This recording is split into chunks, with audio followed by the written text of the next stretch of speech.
20h, 21h, c'est Storytelling en direct sur Fréquence ESJ. Si vous avez regardé aujourd'hui votre calendrier ou votre téléphone, eh bien vous avez peut-être remarqué que nous sommes le 7 juillet 2021. Eh oui.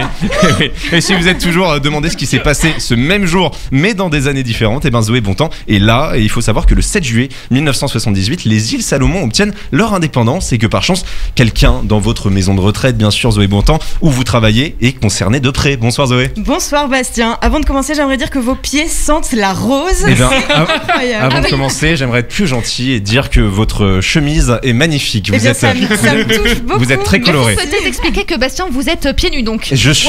Voilà, c'est ça. Compose la base. Écoutez, je suis en maillot de bain, je ne vais pas mettre de gros godillots. Enfin, en tout cas. Oui, c'est très jeune. En tout cas, j'adore mes seniors, mais j'avoue que leurs histoires, elles me dépriment un petit peu.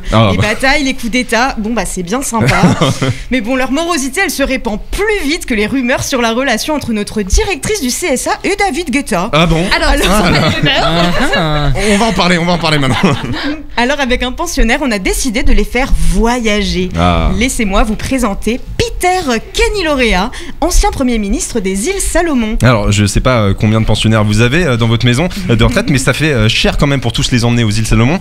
Pour ceux qui voient pas, c'est dans l'océan Pacifique près de la Papouasie-Nouvelle-Guinée. Ça fait quand même quelques kilomètres. Bah à 2000 € le billet, oui, ça fait très loin. Et puis comme vous le savez, Bastien, mes retraités se font passer pour morts. Pas tellement pratique pour passer le portique de sécurité à l'aéroport. Alors on s'est servi de leur imagination. Mesdames et messieurs, bienvenue à bord du vol Air Zoé à destination des îles Salomon. Ah, on est dans un avion, j'ai cru qu'on était devant une maison là. J'ai pas trouvé la bonne sonnette. Merci de porter vos bas de contention pendant toute la durée du vol.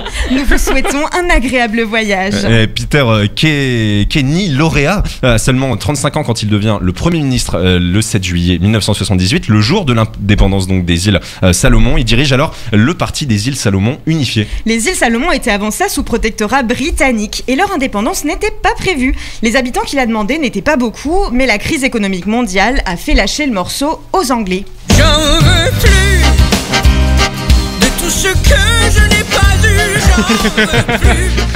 Parce que coloniser c'est bien, mais assumer l'économie, ça l'est moins. Bon bah on y va maintenant, désolé. C'est ça, un petit peu comme mon père quand il est parti, quand ma mère elle a su qu'elle est enceinte de moi. Oula. Alors ça devient beaucoup trop sérieux Zoé.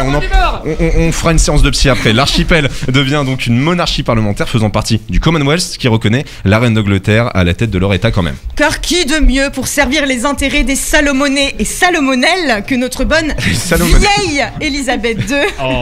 Alors oui d'accord, l'Angleterre elle leur laisse un équilibre commercial en partant. Oui. Mais faut pas rêver, ils gardent la main sur le système bancaire, la majorité des plantations et l'élevage du bétail. Alors ça c'est injuste, c'est vraiment trop injuste. Et c'est aujourd'hui le pays le plus pauvre de la région Pacifique. Après c'est selon les critères économiques parce que quand on habite dans un environnement aussi paradisiaque, la richesse ne se calcule pas qu'en argent. C'est bien vrai. En tout cas, si vous voulez participer à l'économie locale et aider les îles Salomon, n'hésitez pas à visiter ces îles. Il fait une moyenne de 30 degrés tout au long de l'année. Plutôt pas mal. À peu près comme dans ce studio parce qu'il est un petit peu chaud. Vous pourrez y déguster des fruits de mer et du poisson grillé, boire des jus de noix de coco, bref, tout ce qu'on aime en été. Merci Zoé Bontemps. 20h, 21h, c'est Storytelling en direct sur Fréquence ESJ.